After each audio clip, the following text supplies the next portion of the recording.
ತಪಸ್ಸು ಕಾಲದ 3ನೆಯ ವಾರ, ಶುಕ್ರವಾರ. ಸಂತ ಮಾರ್ಕನು ಬರೆದ ಶುಭ ಸಂದೇಶದಿಂದ ವಾಚನ.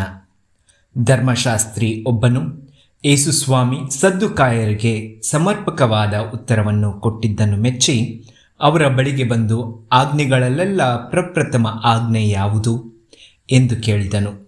ಯೇಸು ಅವನಿಗೆ, ಇಸ್ರಾಯೇಲ್ ಸಮಾಜವೇ ಕೇಳು.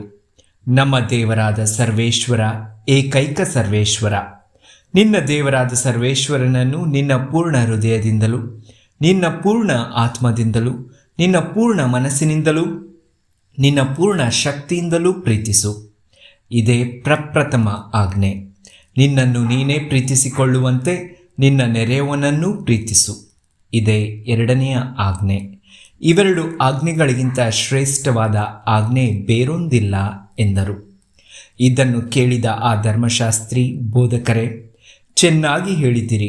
ದೇವರು ಒಬ್ಬರೇ, ಅವರ ಹೊರತು ಬೇರೆ ದೇವರಿಲ್ಲ ಎಂದು ನೀವು ಹೇಳಿದ್ದು ಸತ್ಯ. ಅವರನ್ನು ನಾವು ಪೂರ್ಣ ಹೃದಯದಿಂದಲೂ, ಪೂರ್ಣ ಜ್ಞಾನದಿಂದಲೂ, ಪೂರ್ಣ ಶಕ್ತಿಯಿಂದಲೂ ಪ್ರೀತಿಸತಕ್ಕದ್ದು. ಇದಲ್ಲದೆ ನಮ್ಮನ್ನು ನಾವು ಪ್ರೀತಿಸಿಕೊಳ್ಳುವಂತೆಯೇ ನಮ್ಮ ನೆರೆಯವರನ್ನು ಪ್ರೀತಿಸತಕ್ಕದ್ದು.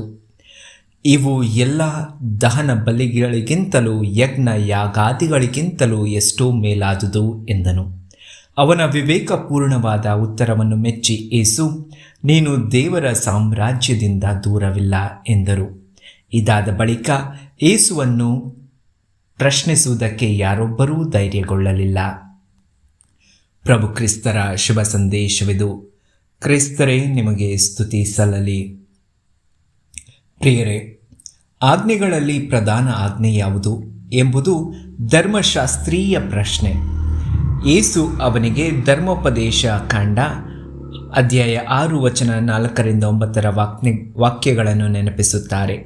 ಈ ವಾಕ್ಯಗಳು ಪ್ರತಿಯೊಬ್ಬ ಯಹೂದ್ಯನ ಹೃದಯದಲ್ಲಿ ಆಳವಾಗಿ ಬೇರೂರಿತ್ತು. ಈ ವಾಕ್ಯಗಳನ್ನು ತಮ್ಮ ಮಕ್ಕಳಿಗೆ ಬೋಧಿಸುತ್ತಿದ್ದರು. ಜ್ಞಾಪಕಾರ್ಥಕವಾಗಿ ಅವುಗಳನ್ನು ತಮ್ಮ ಕೈಗೂ ಹಣೆಗೂ ಕಟ್ಟಿಕೊಳ್ಳುತ್ತಿದ್ದರು. ಮನೆ ಬಾಗಿಲಿನ ನಿಲುವು ಪಟ್ಟಿಗಳಲ್ಲೂ ತಲೆ ಬಾಗಿಲಿನ ಮೇಲೂ ಬರೆಯುತ್ತಿದ್ದರು. ಪ್ರತಿದಿನ 2 ಬಾರಿ ಈ ಪ್ರಾರ್ಥನೆ ಹೇಳುತ್ತಿದ್ದರು. ಇದನ್ನು ಶೆಮಾ ಇಸ್ರಾಯೇಲ್ ಎಂದು ಸಹ ಕರೆಯುವುದುಂಟು. ಯೇಸು ನೀಡುವ 2ನೇ ಆಜ್ಞೆ, ನಿನ್ನನ್ನು ನೀನೇ ಪ್ರೀತಿಸಿಕೊಳ್ಳುವಂತೆ ನಿನ್ನ ನೆರೆಯವರನ್ನೂ ಪ್ರೀತಿಸು. ಇಲ್ಲಿ ಯೇಸು ಯಾಜಕ ಕಾಂಡ ಅಧ್ಯಾಯ 19-18 ಉಲ್ಲೇಖಿಸುತ್ತಾರೆ. ಈ 2 ಆಜ್ಞೆಗಳ ಮೇಲೆ ಧರ್ಮಶಾಸ್ತ್ರ ಮತ್ತು ಪ್ರವಾದಿಗಳ ಪ್ರವಚನಗಳು ಇಂತಿವೆ ಎಂದು ಯೇಸು ತಿಳಿಸುತ್ತಾರೆ.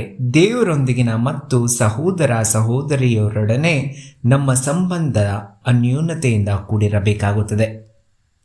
ದೇವರ ಸಾಮ್ರಾಜ್ಯವನ್ನು ನಾವು ತಲುಪಬೇಕಾದರೆ ಏನೆಲ್ಲ ಮಾಡಬೇಕು ಎಂಬುದು ಅನೇಕ ಬಾರಿ ನಮ್ಮೊಳಗೆ ಬರುವ ಪ್ರಶ್ನೆಗಳು. ಇಲ್ಲಿ ಯೇಸು ಬಹಳ ಸುಂದರವಾಗಿ ಸರಳವಾಗಿ ಹೇಳಿದ್ದಾರೆ. ಆದರೆ ಅದು ಅಷ್ಟು ಸುಲಭದ ಮಾತಲ್ಲ. ನಾವು ದೇವರನ್ನು ಪ್ರೀತಿಸಬೇಕು ಹಾಗೂ ನಮ್ಮಂತೆ ನಾವು ಪರರನ್ನು ಪ್ರೀತಿಸಿಕೊಳ್ಳಬೇಕು. ಇಲ್ಲಿ ನಾವು ನಮ್ಮನ್ನು ನಾವು ಪ್ರೀತಿಸಲು ತೊಡಗಿದ್ದೇವೆ ಹಾಗೂ ಅದರಲ್ಲೇ ಮುಳುಗಿದ್ದೇವೆ. ನಮ್ಮ ವೈಯಕ್ತಿಕ ಜೀವನ, ನಮ್ಮ ದೈಹಿಕ ಹಾಗೂ ಹೋಗುಗಳನ್ನು ನಾವು ಪ್ರೀತಿಸುತ್ತೇವೆ ಹೊರತು ನಮ್ಮಂತೆ ನಾವು ಪ್ರೀತಿಸುವಂತೆ ಬೇರೆಯವರನ್ನು ಪ್ರೀತಿಸಲು ಮರೆತಿದ್ದೇವೆ. ಇಂತಹ ಸನ್ನಿವೇಶಗಳಲ್ಲಿ ನಾವು ದೇವರ ಸಾಮ್ರಾಜ್ಯವನ್ನು ತಲುಪಲು ಬಹಳ ಕಷ್ಟವಾಗುತ್ತದೆ. ಇಂತಹ ತಪಸ್ಸು ಕಾಲದಲ್ಲಿ ಶುಕ್ರವಾರದಂದು ನಾವು ನಮ್ಮನ್ನು ಎಷ್ಟು ಪ್ರೀತಿಸುತ್ತೇವೆ ಅದರಲ್ಲಿ ಅಲ್ಪವಾದರೂ ಪರರನ್ನು ಪ್ರೀತಿಸಲು ಪ್ರಯತ್ನಿಸೋಣ.